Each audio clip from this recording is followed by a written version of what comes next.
আজ আপনাদের খুব কম সময়ে হাঁস পরিষ্কার করে দেখাবো। যারা এটিকে ঝামেলার কাজ মনে করেন তাদের কাছে আজকের ট্রিপসটা সহজ হয়ে উঠবে।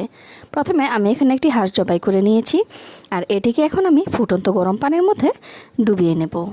একদম ফুটন্ত গরম পানি হাঁসের গায়ে ঢেলে দিব, আর এই পানির মধ্যে 1 থেকে 1.5 মিনিটের মতো ঘুরিয়ে ঘুরিয়ে হাঁসটিকে ভালো করে ভিজিয়ে নেব। আর একটু পরপর চেক করে নেব যে লোমগুলো উঠে আসছে কিনা। যখনই দেখব যে হয়ে গেছে তখনই এরকম দ্রুত লোমগুলোকে টেনে ছিঁড়ে নেব। তো দেখতেই পাচ্ছেন কাজগুলো কত ইজিভাবে করে ফেলছি। বড় বড় আঁশগুলো ছাড়ানোর পর যখন ছোট ছোট লোমগুলো থাকবে তখন একটি মাজনি দিয়ে ভালো করে ঘষে ঘষে এর গায়ের থেকে সবগুলো ময়লা উঠিয়ে নেব। এটা কিন্তু খুবই সহজ একটি গোপন ট্রিক্স। এই মাজনি দিয়ে ঝটপট কিন্তু খুব সহজে হাঁসটাকে পরিষ্কার করা সহজ। এই তো দেখতেই পাচ্ছেন আমার হাঁসটা কত সুন্দর করে পরিষ্কার করা হয়ে গিয়েছে।